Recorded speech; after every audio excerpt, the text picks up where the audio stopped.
a little bit of a breakdown of tonight? So as you can see, a lot of the work is just hard grind. There are times when I suppose you could describe some of this as exciting, but a lot of this is just hard grind, property after property, working with different SAP stations. The LEAP guys are deployed in a consistent area, but the GDTT will move around wherever there has been violence. So Ottery, Hanover Park, LCs have been areas where we've been concentrating. We had some shootings in Ocean View. So they move around, try and focus on the properties where we know something is happening. Some of these properties are reported by the public through the call center or through the sub-council or through the councillor. Some is given to us by the police who identify a property as problematic. And some is through the own information that Metro Police gathers from informants and otherwise. But simply the largest and most valuable source of intel are tip-offs. And we are only as useful as the tip-offs the public share with us. If you look at some of the footage that you see on drifting around on social media and on circulated on WhatsApp, then you can see that there are people who are observing these guys shoot. There are people who know they are. And that information about where that firearm has gone and who was handling that firearm is invaluable. The public, of course, are in the situation where they don't know who they can trust, and they don't trust the police. You see surveys that say that the trust in police is low. In fact, the provincial government just did some research this last few weeks, of which I was privileged enough to sit in that presentation this morning, that actually shows the level of trust in the police is a lot higher than is some ways sometimes expressed. I think the thing that people are concerned about is confidentiality. They want to be able to give that information anonymously.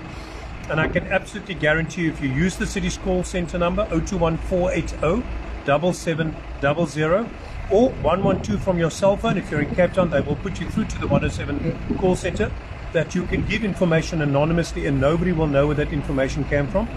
Otherwise, go to the city's website, capetown.gov.za, the Metro Police section on that website. You can just search for it. There you can leave tip-offs completely anonymously. Your details are not required. Otherwise, send it to Stanley and he can pass it on to us. I will do so. However you want, get the information to us. That information allows us to go search for the firearms in the right place. And by doing that, we are getting 20 to 30 guns per month off the street. Sadly, at some point, evil people within the National Police Service from the National Armory sold just on 4,000 firearms to gangsters in our city. And there's an estimated 9,000 firearms missing from that armory. And some of those firearms are very much still driving this violence that we see. But we are making some progress. In the last 3 quarters, we've seen those violent crime stats, murder and attempted murder, drop. Those are very positive indicators in the LEAP areas. That is a distinct improvement. And those tip-offs are absolutely essential. The city will pay for informants. We are happy to pay for firearms. We're happy to pay for tips on a firearm, for tips on drugs, for tips on high flyers or people with outstanding warrants, for stolen property, stolen metal, any of those things. If you contact us and you say that you want a reward, we are happy to pay for the information. As soon as we've done the arrest and there's a confiscation, that reward is immediately applicable. You don't have to wait until there's a conviction. And we are constantly looking for reliable sources of information, because only as good as that information are we able to serve the community. So, and like you mentioned earlier, it is safe when they do give a tip off, they don't have to worry. It is safe, and you guys will keep it confidential. I think that is one of the things that many of them are worried about. So I would be worried if I was living 3 doors away from a person who may harm me or harm my family. I would think very carefully about sharing information. But I can honestly tell you, I'm not aware of one single incident of the Metro Police exposing an informant. I'm not aware of that ever happening, and should it happen, we will take the most dire disciplinary action against that staff member. That staff member will be suspended very rapidly. So we're quite serious about this. If we can't keep people's identity safe, then people will never trust us. So we absolutely do not expose our informants. It's critical. You can call that call center and give your tip-off anonymously. They ask you for your information. Say, I'm not willing to give it. I'm giving you the tip-off anonymously.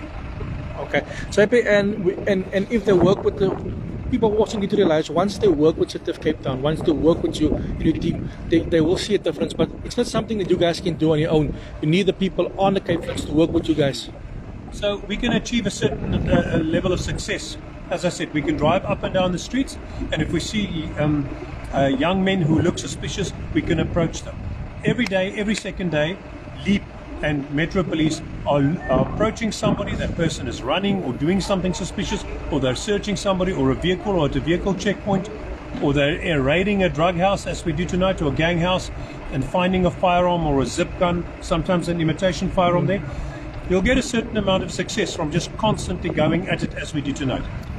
But that success can be 10 times more effective based on information and tip-offs.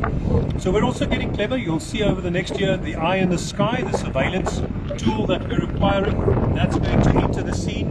We're going to start using that to help protect communities. We are getting our drones licensed. By the end of this year, the drones will be licensed, and we'll be starting to make more effective use of them.